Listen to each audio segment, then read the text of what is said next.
कहानी अब तक। चमेली की मालकिन की छोटी बेटी रीना अपने कमरे में तेल और केला लेकर जाती थी और कुछ देर बाद जब बाहर आती तो पसीने से लथपथ होती थी। चमेली ने कई बार रीना मैडम से सच जानने की कोशिश की, लेकिन उसकी इतनी हिम्मत कहाँ होती थी कि वह मालकिन की बेटी से सवाल जवाब कर सके। लेकिन चमेली इस चीज़ से बहुत ज़्यादा परेशान हो गई थी कि रीना मैडम रोज़ रात को अपने कमरे में केला और तेल लेकर क्यों जाती थी। इसीलिए चमेली ने एक रात फैसला किया कि आज रात वो रीना मैडम के कमरे में पहले से ही छिपकर बैठ जाएगी और देखेगी आखिर रात को होता क्या है। फिर रात को चमेली ने सभी को खाना खिलाया और खुद बिना खाए रीना मैडम के कमरे में जाकर छुप गई। तभी कुछ देर बाद रीना रसोई से तेल और केला लेकर कमरे में आ गई। कमरे में आते ही रीना ने अपने कमरे का पीछे का दरवाज़ा खोला। कमरे में गुप्त दरवाज़ा देखकर रीना चौंक गई। उसके बाद चमेली ने देखा कि रीना मैडम ने उस दरवाजे से एक आदमी को अंदर बुलाया। फिर उसके बाद जो हुआ उसे देखकर चमेली के होश उड़ गए। तभी अचानक से चमेली पास में रखे टेबल से टकरा गई और टेबल की आवाज़ से रीना को पता चल गया कि उसके कमरे में कोई है। रीना उठकर तुरंत टेबल के पास आई तो एक कोने में चमेली को खड़ा पाया। रीना चमेली को देखकर घबरा गई और गुस्से से चमेली की तरफ देखकर बोली, तुम यहाँ मेरे कमरे में क्या कर रही हो।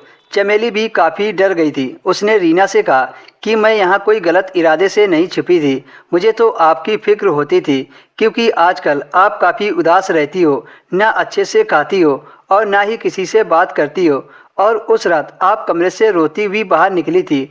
उसके बाद रीना ने चमेली को सच सच बता दिया कि वो गलत नहीं कर रही है। रीना ने उस आदमी की तरफ इशारा करते हुए कहा कि ये मेरे दादाजी हैं। मेरे पिता के मरने के बाद मेरी माँ ने दादाजी को घर से निकाल दिया था। तब मेरे दादाजी एक मंदिर में रहने लगे थे, लेकिन मुझसे ये सब देखा नहीं गया।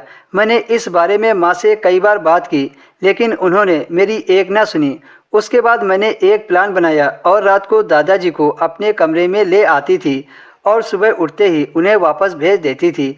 फिर चमेली ने पूछा कि आप रात को तेल और केला लेकर क्यों आती थी। तब रीना ने बताया कि दादाजी की पाचन शक्ति कमज़ोर हो चुकी है, जिसकी वजह से वो ज़्यादा खाना नहीं पचा पाते हैं। इसी वजह से वो एक टाइम ही खाना खाते हैं। सुबह तो मैं दादाजी को खाना खिला देती थी, लेकिन रात को खाना खिलाने की बजाय उन्हें केला खिलाती थी। इसी वजह से मैं रोज़ रात को केला और तेल लेकर आती थी।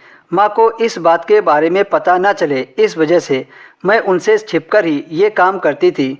और रही तेल वाली बात, तो मेरे दादा के घुटनों में दर्द रहता है, इसलिए मैं साथ में तेल लेकर भी आ जाती थी ताकि उनके घुटनों में मालिश कर सकूं। ज़्यादा देर तक मालिश करने की वजह से मैं पसीने से भीग जाती थी और तेल के हाथ धोने बाहर जाती थी।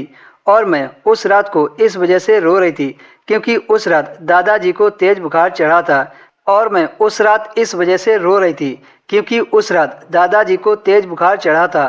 पैसे होते हुए भी मैं उन्हें माँ के डर की वजह से डॉक्टर के पास नहीं लेकर जा पा रही थी।